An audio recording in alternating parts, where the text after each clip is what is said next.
د هلمند د روخامو ډبرې فابریکه د خام موادو له کمښت سره مخ ده. دا فابریکه د 1941 هجري لمریز کال د وري میاشتې په 28 نیټه د امریکا متحده ایالاتو په مالي لګښت د اعلی حضرت محمد ظاهر شاه د شاهي واکمنۍ پر مهال ګټې اخیستنې ته وړاندې شوې چې د روخام ډبرې د پروسس ترڅنګ د نجارۍ په برخه کې هم تر دم ګړۍ فعالیت کوي. خو اوس د فابریکه د خام موادو له کمښت سره مخ ده.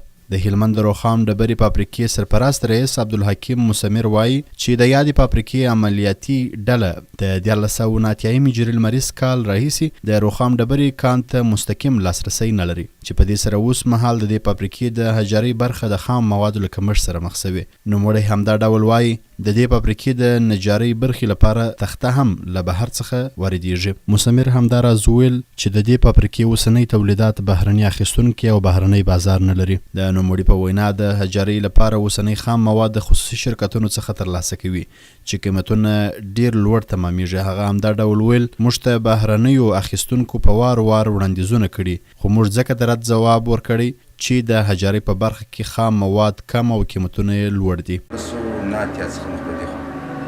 موږ کان ته مستقیما لاسرسی نه لرو نو د خام موادو د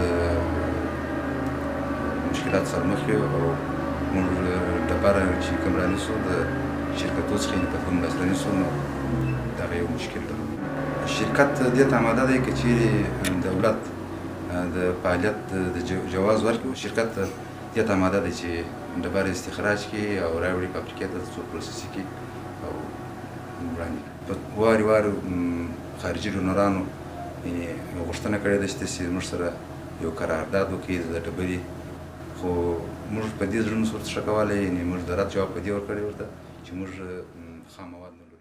فابریکې یو تن کارکوونکی راز محمد د تیرو نه کلونو راهیسې د حجرۍ په برخه کې کار کوي. دی وایي د روخام له ډبرې څخه د بېلابېلو زینتي لوښو سره د بوس د کلا کمان یا شیش کم جوړولی سي چې قیمت یې کابو 10,000 افغانیو ته رسیږي.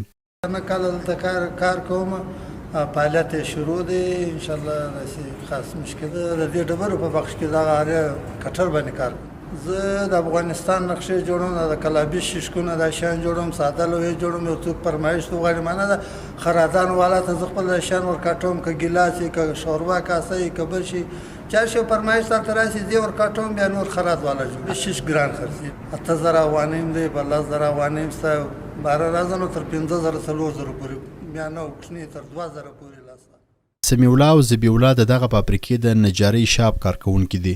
دوی سره لدی چې دولتي او نادولتي ادارو ته نوي سیټ کوچونه میزونه المارۍ او بیلابیل نور توکي جوړوي. همدا ډول د استعمالي میزونو سیټ کوچونه او الماریو بیا ترمیم هم کوي. نوموړي کارکوونکي وایي چې استثنا له یو ډول هراتي تختې څخه نور ټول بهرنۍ تخته کاروي. دولتي ورانو د دې خپل ترمیم هم راوړي کولی چې ترمیم یې کورته او بل چې دی موږ ماشینالات راوړي د هرات څخه او استادان چې دی ټول هراتیان دي. موږ د 3 رقم تختې څخه کار اخلو یو چې دی ایرانۍ ده بل چې دی ترکۍ ده او بل چې دی پاکستانۍ ده. پاکستاني تختې چې دی په هلمند کې پیدا کېږي او ترکۍ او ایرانۍ چې دی دا به موږ د هرات سره او دلته نشته. اوس په هرات کې فابریکې جوړې شوي دي چې خو د افغانستان کې دغه تختې جوړېږي هراتي تخته په نامه دي او ډېر ښه کیفیت لري. هغه څه موږ زیات وخت استفاده کوو. زیاتره هغه امکانات زموږ په ملک کې فراهم دي یعنې چې موږ ته باید هغه دې ملک کې هغه شي. اوس لرګی دی لرګی دلته موږ برابرولی شو چې لرګی دلته برابر شي موږ د دې ځای لرګی کار کوو خو متاسفانه د لرګی موږ ته د هغه نه پاکستان نه را دا په داسې حال کې ده چې د هلمند روخام ډبرې فابریکې ته څیرمه د بوس تصدي فابریکه هم د اوږدمهاله وخت لپاره په ټپه ولاړه وه خو اوس یې یو ځل بیا د مالوچو او غوړیو د پروسس په برخه کې فعالیت روان دی.